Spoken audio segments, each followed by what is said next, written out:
All right, let's jump right into today's explainer. We're going to completely decode a cinematic masterpiece, The Matrix. But we're not just looking at it as some groundbreaking piece of sci-fi. No, we're going to look at it as a profound 7-step Masonic ritual of awakening. We're going to trace the path of the initiate, starting from the absolute deep darkness of ignorance straight into the blinding light of truth.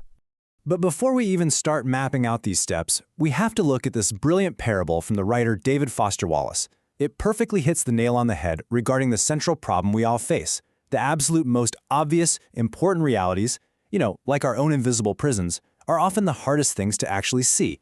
It's literally like two young fish swimming along, completely oblivious to the water surrounding them. We are just living in our own matrix of unexamined routines. So, here is our trestle board, our blueprint for today. We're exploring 6 main stages: the profane world of dreaming, initiation and the red pill, reconstruction using the working tools, knowing thyself, overcoming the shadow of doubt, and finally the sublime degree of love. Starting off with Stage 1, the profane world of dreaming. We have to start with the very first phase of awakening. This is where our protagonist, Neo, is just completely asleep to his reality. Now, in Masonic terms, this state is known as living in the profane world. It's existing in pure shadows and illusions. You are completely unaware of the hidden geometry that's actually governing your daily life. You might sense what the story calls a splinter in your mind, kind of like this vague, nagging feeling that something is just wrong with the world. But you're trapped in a mental prison, basically just waiting for a signal to wake up. And here's the complete roadmap for that: 7 brutal but absolutely necessary phases of the initiate's journey. We go from the profane darkness of the Matrix to the brilliant light of ultimate truth.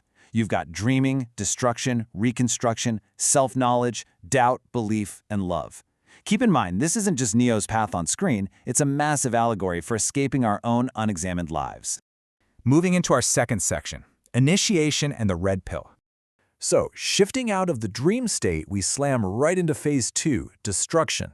And this demands a violent shattering of that false reality. Think about it.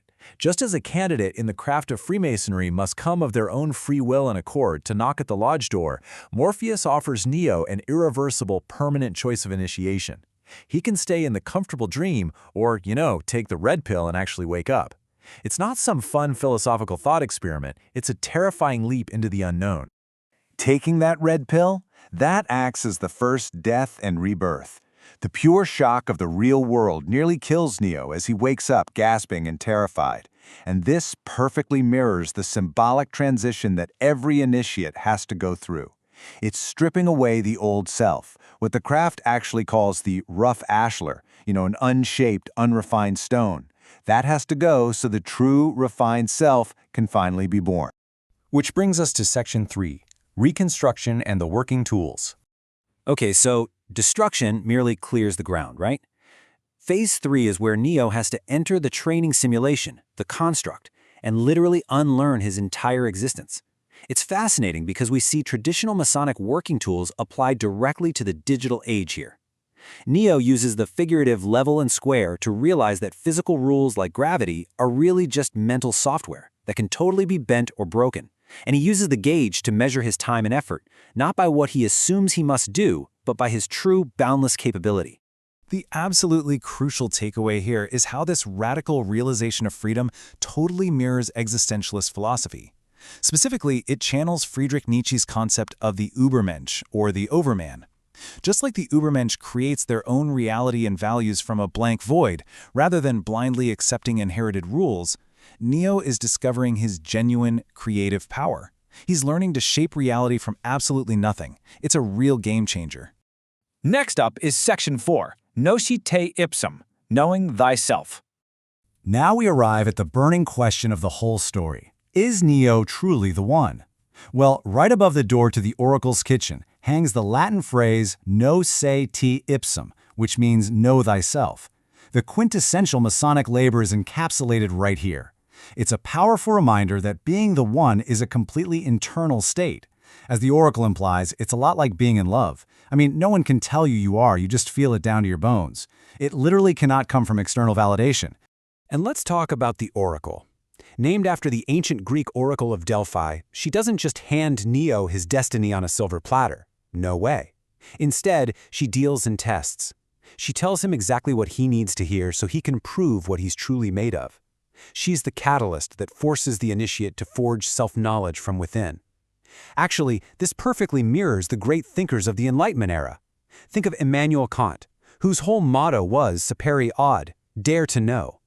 The oracle, much like those Enlightenment philosophers, demands that Neo rely entirely on his own reason and experience, rather than just swallowing external dogma. Now for Section 5, Overcoming the Shadow of Doubt. You see, every journey toward the east faces a shadow, and that brings us to phases 5 and 6, doubt and belief. This creates the ultimate binary conflict in the initiate's journey. On one side, you have Neo, whose name is literally an anagram for one. He's driven by faith and deep intuition. On the other side, there's Cypher, whose name means zero, and he is driven by nothing. It's the ultimate battle of 1 versus 0. Cypher represents that part of our psyche that just craves certainty when faced with the terrifying void. He actively chooses hedonistic ignorance over the super difficult reality of freedom. As Cypher famously declares, ignorance is bliss. He gives a face to our deepest, darkest temptations.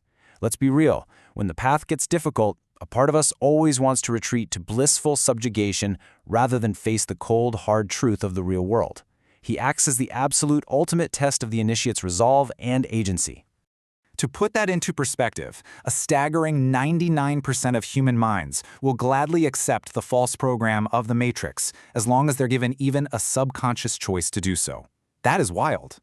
Overcoming that overwhelming societal gravitational pull toward sleep, that requires the 6th phase, absolute belief. You have to transition from just thinking you know to truly knowing. And finally, Section 6, the sublime degree of love. This is where we reach the absolute climax of the journey, Phase 7. When Neo flatlines in the Matrix, it's the completely irrational force of Trinity's love that resurrects him.